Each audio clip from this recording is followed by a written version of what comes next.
Hey everybody, it's me. It's your girl, Disha. Don't be looking at all my personal information, right? The whole thing personal, right? So who cares? Y'all know when I was born, right? But here is, I was just making a copy of this for Social Security. This is my PET scan from December 10th, 2019. And this is everything that it found. I kind of just wanted to share it with you guys because I know you guys are interested in everything. So I went through and highlighted the important parts or the significant parts of the findings. I'm going to stay on each page for just maybe a minute on each page to give you a chance to read it through. Really, like I said, I highlighted the important parts. Everything else is just either being redundant or just a summary. So what you want to focus on is, let me come in a little bit closer, maybe, is let me see, these findings. So actually I could read it to you. So the findings are, and they call, with multiple myeloma lesions, they call the cancer, when it gets on the bones, they call them lytic lesions. So you see that here, lytic lesions. So the base of my skull and neck, there's a, what's that, 6 millimeter lytic lesion within the posterior left clivus. And this is what the radiologist was talking about yesterday when I went to her, wanting to radiate that area so that the pain can stop and kill the cancer cells there. We'll see. So then it also says the osseous structures. Osseous, you guys should know or might not know, but that's the bones. So it says, it's just noting that I had surgery. There is post-operative change of anterior osseous. I'm trying to read this through the phone, but it ain't working for me. Change of anterior cervical spinal fusion of C6 through T1 with prior corpectomy of C7. That's when they took out the anterior part of C7.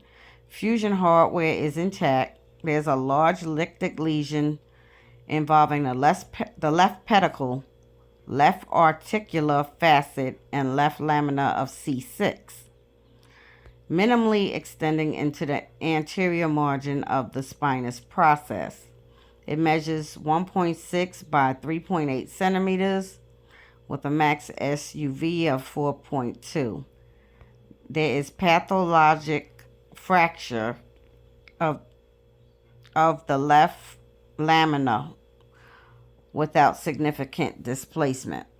There are multiple other lytic lesions throughout the osseous structure, including the bilateral clavicles, both shoulders, cervicothoracic, and lumbosacral spine. So that's pretty much my whole spine is covered in these lytic lesions.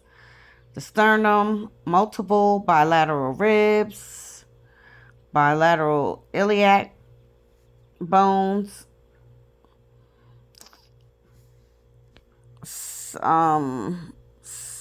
sacrum, and pelvic osseous structures with probable involvement of both. Let me read from here. Probable involvement of both proximal femurs.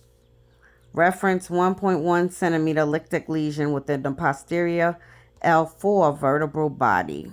Has a max SUV of 3.9. So on to the next page.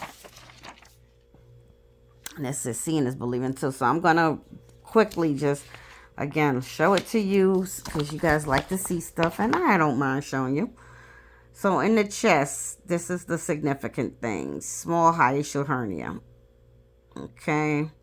Abdomen, the liver is mildly enlarged with near diffuse hepatic steatosis. There are multiple hyperdense nodular areas throughout the liver of varying size without discrete hypometabolic activity above the remainder of the liver. parenchyma. I don't know that word. Sorry, y'all. Max SUV of 3.2. Background liver activity also max SUV of 3.2. So what that's saying basically too, in a nutshell, is I found that I also have fatty liver. They call it non-alcohol induced. So non-alcohol induced, because y'all know I'm not a drinker. I was more of a smoker than anything else. So, but thank God that's over, you know. But these drinks, yeah, I don't. This is non-alcoholic fatty liver disease, and more than likely, it's from diet. My diet's been poor, all type of fried, greasy food, sweets, a lot of sugar, a lot of salt, all of that. Well, salt and chips. I don't eat table salt, but okay. Back to the reading. The spleen is normal size without hypermetabolic activity. There is compensatory hypertrophy, I can't never say that word, of the left kidney. So the right kidney is not visualized. Now let me explain. So basically, this is a congenital defect that I didn't even know existed until about maybe 5 years ago or so. So it's a congenital defect, meaning I was born with just one kidney. So I have the left kidney only. I don't have a right kidney, and the left kidney has grown bigger to compensate for not having the right kidney. See how the body takes care of itself? You see what it does? That's what I'm saying. The body is made to be in homeostasis at all times. So what else we got? Trying to put this so y'all can see it, because I know y'all like proof. Let's see. If I do it like that, though, I can't read the paper. So the pelvis looks good. Well, maybe it's not. Let me see. The pelvis. Let's see what's happening with the pelvis. So I'm keeping it on there for y'all. So hopefully you could read it, but I got to read from the side. The pelvis. There's a 2 by 6 centimeter mixed attenuation collection within the posterior right lower back soft tissues with a fat fluid level, likely representing a hematoma, which is a blood clot, and or fat necrosis post recent bone marrow biopsy. So basically, I either have a blood clot or some necrotic, meaning dead fat, after they did my bone marrow biopsy. The uterus is present with probable uterine fibroids. I just found out about that. This colonic diverticulosis without acute diverticulosis, which appendix is within normal limits. So that just means, I do these, I'm assuming this is because I do the coffee enemas now, that they can see it on the PET scan. So it's not really anything wrong with it, because it's not acute diverticulosis, but I got to look further into that as well. Let's see. So the impression. Here's the summary, basically. Multiple lytic lesions throughout the visualized osseous structures, with the largest within the left aspect of C6. These have mild hypermetabolic activity and likely correspond to patient's history of multiple myeloma. Correlation with prior bone marrow biopsy is recommended.